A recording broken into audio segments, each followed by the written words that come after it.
News ಸಂಚಿಕೆ ಮತ್ತೊಮ್ಮೆ ಸ್ವಾಗತ. ಮುಂದಿನ ವಿಧಾನಸಭೆ ಚುನಾವಣೆ ನನ್ನ ನಾಯಕತ್ವದಲ್ಲೇ ನಡೆಯಲಿದೆ ಅಂತ ಮಾಜಿ ಸಿಎಂ ಯಡಿಯೂರಪ್ಪ ಹೇಳಿದ್ದಾರೆ. ದೆಹಲಿಯಿಂದ ವಾಪಸ್ಸಾದ ಬಳಿಕ ವಿಧಾನಸೌಧದಲ್ಲಿ ಮಾತನಾಡಿದ ಅವರು, ನನ್ನ ನಾಯಕತ್ವದಲ್ಲೇ ಚುನಾವಣೆ ನಡೆಯಲಿದೆ ಎಂಬುದು ಪಕ್ಷದ ವರಿಷ್ಠರಿಗೂ ಅರಿವಾಗಿದೆ ಎಂದರು. ನನ್ನನ್ನು ಮತ್ತೆ ಸಿಎಂ ಮಾಡುವ ಚರ್ಚೆ ಬಿಜೆಪಿ ವಲಯದಲ್ಲಿ ಶುರುವಾಗಿದೆ, ಆದರೆ ಇದು ಹೈಕಮಾಂಡ್ ನಿರ್ಧಾರಕ್ಕೆ ಬಿಟ್ಟ ವಿಚಾರ ಅಂತ ಹೇಳಿದರು.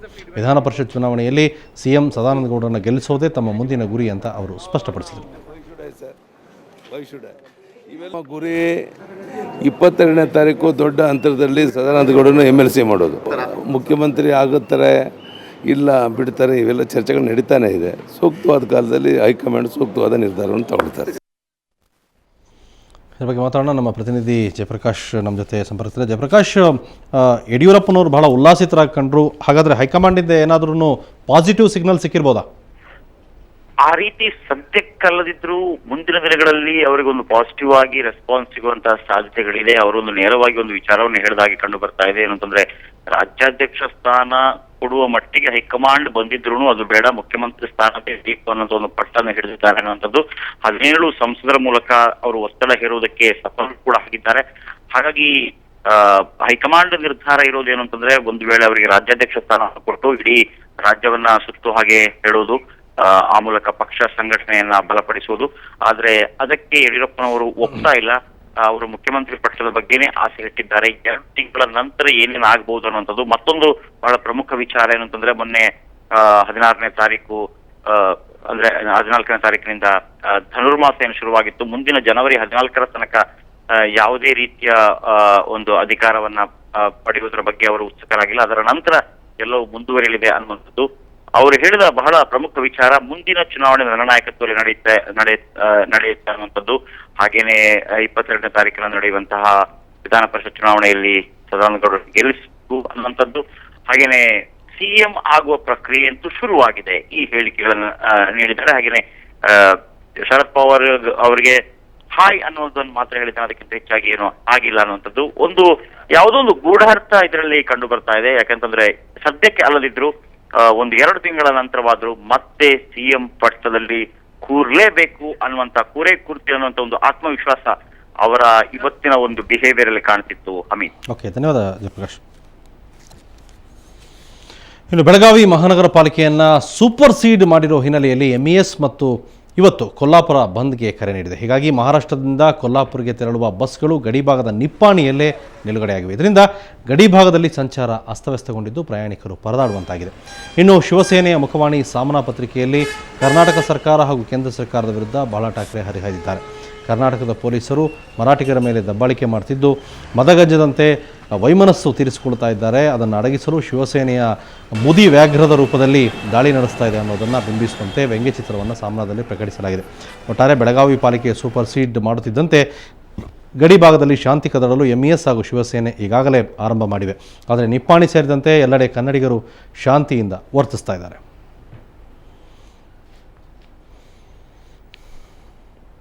ಇದೇ ವೇಳೆ ಬೆಳಗಾವಿ ಪಾಲಿಕೆ ಸೂಪರ್ ಸೀಡ್ ವಿರೋಧಿಸಿದ ಶಿವಸೇನೆ ದೆಹಲಿಯಲ್ಲೂ ಪ್ರತಿಭಟನೆ ನಡೆಸ್ತಾ ಇದೆ. ದೆಹಲಿಯ ಸಂಸತ್ ಭವನದ ಎದುರು ಶಿವಸೇನೆ ಕಾರ್ಯಕರ್ತರು ಧರಣಿ ನಡೆಸ್ತಾ ಇದ್ದಾರೆ.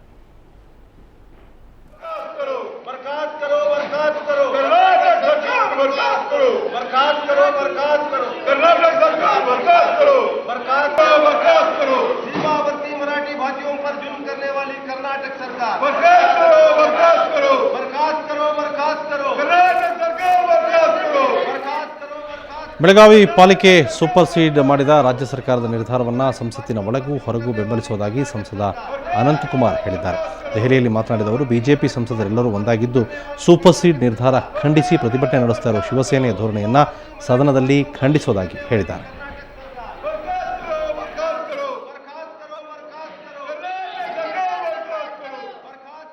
ಕರ್ನಾಟಕದ 6 ಕೋಟಿ ಜನ, ಕರ್ನಾಟಕದ ಎಲ್ಲ ಜನಪ್ರತಿನಿಧಿಗಳು, ಕರ್ನಾಟಕದ ಲೋಕಸಭಾ ಮತ್ತು ರಾಜ್ಯಸಭಾ ಸದಸ್ಯರು ನಾವು ಕರ್ನಾಟಕ ರಾಜ್ಯ ಸರ್ಕಾರದ ಈ ತೀರ್ಮಾನದ ಜೊತೆಯಲ್ಲಿದ್ದೇವೆ. ಸಂಸತ್ತಿನ ಒಳಗೆ ಮತ್ತು ಸಂಸತ್ತಿನ ಹೊರಗೆ ಕನ್ನಡ ನೆಲ, ಜಲ, ಭಾಷೆ ಮತ್ತು ಕನ್ನಡದ ಗೌರವದ ಬಗ್ಗೆ ನಾವು ಸದಾ ಹೋರಾಟ ಮಾಡ್ತೇವೆ. ನಮ್ಮ ಜೊತೆ ನಮ್ಮ ಪ್ರತಿನಿಧಿ ಪ್ರಶಾಂತ್ ಸಂಪರ್ಕ. ಪ್ರಶಾಂತ್, ಈಗಾಗಲೇ ಬೆಳಗಾವಿ ಮಹಾನಗರ ಪಾಲಿಕೆ ಸೂಪರ್ ಸೀಡ್ ಬಗ್ಗೆ ದೆಹಲಿಯಲ್ಲಿ ಕೆಲವು ಸಂಸದರು, ಶಿವಸೇನೆ ಸಂಸದರು ಈಗಾಗಲೇ ಪ್ರತಿಭಟನೆ ಮಾಡ್ತಾ ಇದ್ದಾರೆ. ಇದಕ್ಕೆ ಸಂಬಂಧಪಟ್ಟಂತೆ ಕೇಂದ್ರ ಸರ್ಕಾರ ಅಥವಾ ಅಲ್ಲಿಯ ಕರ್ನಾಟಕದ ಸಂಸದರು ಏನು ಹೇಳ್ತಾರೆ?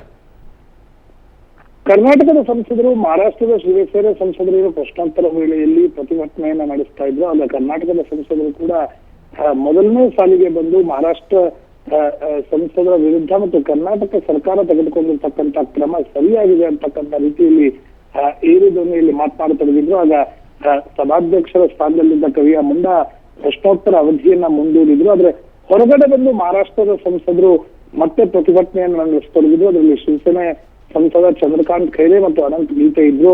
ಆಗ ಕರ್ನಾಟಕದ ಸಂಸದರು ಕೂಡ ಅನಂತ್ ಕುಮಾರ್ ನೇತೃತ್ವದಲ್ಲಿ ಹೊರಗಡೆ ಬಂದು ಮಾಧ್ಯಮಗಳಿಗೆ ಮಾಹಿತಿಯನ್ನ ಒಟ್ಟಾರೆ ಏನೇನ್ ಘಟನೆ ನಡೆದಿದೆ ಅಂತಕ್ಕಂಥದ್ರ ಬಗ್ಗೆ ರಾಷ್ಟ್ರೀಯ ಮಾಧ್ಯಮಗಳಿಗೆ ಕೂಡ ಮಾಹಿತಿಯನ್ನ ನೀಡಿದ್ರು. ಒಟ್ಟಾರೆ ಚಂದ್ರಶೇಖರ್ ಕಂಬಾರ್ ಅವರ ಸನ್ಮಾನ ಕಾರ್ಯಕ್ರಮದಿಂದ ಹಿಡಿದು ನಿನ್ನೆಯ ಸೂಪರ್ ಸೀಡ್ ನ ಒಟ್ಟಾರೆ ನಿರ್ಣಯದವರೆಗೆ ಅದಕ್ಕೆ ಕಾರಣ ಏನು ಅಂತಕ್ಕಂಥ ಮಾಹಿತಿಯನ್ನ ಕರ್ನಾಟಕದ ಸಂಸದರು ಕೂಡ ನೀಡಿದ್ದಾರೆ.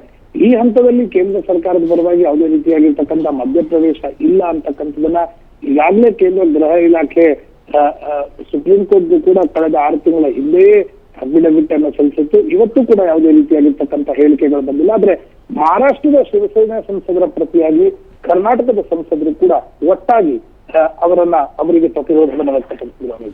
ಧನ್ಯವಾದ ಪ್ರಶಾಂತ್. ಬಿಸಿಯೂಟದ ಪಾತ್ರೆಯಲ್ಲಿ ಬಿದ್ದು ಗಾಯಗೊಂಡಿದ್ದ ಬಾಲಕಿ ಅಪೂರ್ವ ಮೈಸೂರಿನ ಕೆಆರ್ ಆಸ್ಪತ್ರೆಯಲ್ಲಿ ಸಾವಿಗೀಡಾಗಿದ್ದಾಳೆ. ಎಚ್.ಡಿ. ಕೋಟೆ ತಾಲೂಕಿನ ಕಟ್ಟೆಹೊಸೂರು ಸರ್ಕಾರಿ ಪ್ರಾಥಮಿಕ ಶಾಲೆಯಲ್ಲಿ 2ನೇ ಕ್ಲಾಸ್ ವಿದ್ಯಾರ್ಥಿನಿಯಾಗಿದ್ದ ಅಪೂರ್ವ ಬಿಸಿಯೂಟ ವಿತರಣೆ ವೇಳೆ ಬಿಸಿ ಸಾಂಬಾರ್ ಪಾತ್ರೆಯಲ್ಲಿ ಬಿದ್ದಿದ್ಲು. ತೀವ್ರ ಸುಟ್ಟಗಾಯದಿಂದ ಬಳಲ್ತಾ ಇದ್ದ ಆಕೆಗೆ ತಕ್ಷಣ ಪ್ರಾಥಮಿಕ ಚಿಕಿತ್ಸೆ ನೀಡಿ ಮೈಸೂರಿನ ಕೆಆರ್ ಆಸ್ಪತ್ರೆಗೆ ದಾಖಲಿಸಲಾಯಿತು. ಆದರೆ ಚಿಕಿತ್ಸೆ ಫಲಕಾರಿಯಾಗದೆ ಅಪೂರ್ವ ಸಾವಿಗೀಡಾಗಿದ್ದಾಳೆ. ಈ ದುರ್ಘಟನೆಗೆ ಸಂಬಂಧಪಟ್ಟಂತೆ ಶಾಲೆಯ ಮುಖ್ಯ ಶಿಕ್ಷಕ ಹಾಗೂ 3 ಅಡುಗೆ ಸಿಬ್ಬಂದಿಯನ್ನು ಅಮಾನತುಗೊಳಿಸಲಾಗಿದೆ.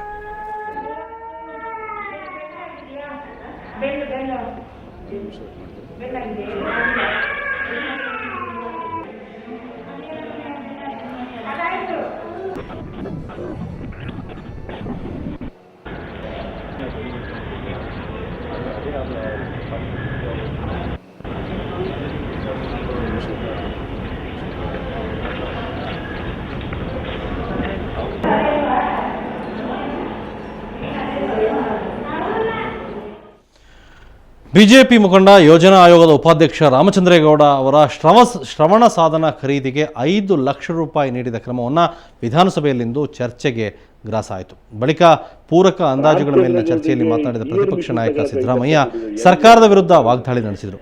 ಕಿವಿಯ ಮಿಷನ್ ಖರೀದಿಗೆ 5 ಲಕ್ಷ ರೂಪಾಯಿ ನೀಡುವ ಅಗತ್ಯ ಏನಿತ್ತು? ಅದೇನು ಅಭಿವೃದ್ಧಿ ಕೆಲಸನ ಅಂತ ಪ್ರಶ್ನಿಸಿದರು. ಯಾರ್ಯಾರಿಗೆ ಕಿವಿ ಕೇಳಿಸೋದಿಲ್ಲೋ ಅವರೆಲ್ಲರಿಗೂ ಶ್ರವಣ ಸಾಧನ ಖರೀದಿಗೆ ದುಡ್ಡು ಕೊಡ್ತೀರಾ ಅಂತ ಸಿದ್ದರಾಮಯ್ಯ ಪ್ರಶ್ನೆ ಮಾಡಿದರು. ಮುಖ್ಯಮಂತ್ರಿಗಳು ನಿಮ್ಮ ಇದರಲ್ಲಾರು ಕೊಟ್ಬಿಡ್ಬೋದಾಗಿತ್ತು ಅವ್ರಿಗೆ ಅಂತೇಳು ಎಲ್ಲಾರು ಕೊಟ್ಬಿಡು. ಈ ತಗೊಬಂದಿದ್ರಲ್ಲ ಯಾರು ನೋಡಿದ್ರೆ ಏನ್ ಹೇಳ್ತಾರೆ? ಇದನ್ನ 5 ಲಕ್ಷ ರೂಪಾಯಿ ಇಯರ್ ಏಡ್ ಅಂತ ಇಯರ್ ಏಡ್ ಕೊಡ್ತಿದ್ರೆ ನಾವಿಲ್ಲಿ ಕೈಕೊಳ್ಳೋ ಹಂಗೆ ಇಲ್ಲ. ಕೊಟ್ಟು ಎಲ್ರಿಗೂ ಒಂದು ear aid can you call it as a necessity? ಏನಪ್ಪ ಇದು ನೆಸೆಸಿಟಿ ಅಂದ್ರೆ ಒಪ್ಪೋಣ. ಇನ್ನು ಬೆಂಗಳೂರಿನಲ್ಲಿರೋ ಪ್ರಸಿದ್ಧ ಅಯ್ಯಪ್ಪ ಸ್ವಾಮಿ ದೇವಸ್ಥಾನದ ಸಭಾಂಗಣವನ್ನು ರಾಜ್ಯಸಭೆ ಸದಸ್ಯ ರಾಜೀವ್ ಚಂದ್ರಶೇಖರ್ ಉದ್ಘಾಟಿಸಿದರು. ಮಲ್ಲೇಶ್ವರಂ 18ನೇ ಕ್ರಾಸ್ನಲ್ಲಿರುವ ಅಯ್ಯಪ್ಪ ದೇವಾಲಯದ ಪಕ್ಕದಲ್ಲೇ ನೂತನ ಸಭಾಂಗಣ ನಿರ್ಮಿಸಲಾಗಿದೆ. ಭಕ್ತಾದಿಗಳ ಅನುಕೂಲಕ್ಕಾಗಿ ಈ ಸಭಾಂಗಣ ತಲೆ ಎತ್ತಿದೆ. ಸಭಾಂಗಣ ಉದ್ಘಾಟನೆ ಬಳಿಕ ಸಂಸದ ರಾಜೀವ್ ಚಂದ್ರಶೇಖರ್ ಅಯ್ಯಪ್ಪನ ದರ್ಶನ ಪಡೆದರು. ಈ ವೇಳೆ ದೇವಾಲಯದ ಆಡಳಿತ ಮಂಡಳಿ ವತಿಯಿಂದ ರಾಜೀವ್ ಚಂದ್ರಶೇಖರ್ ಅವರನ್ನು ಸನ್ಮಾನಿಸಲಾಯಿತು.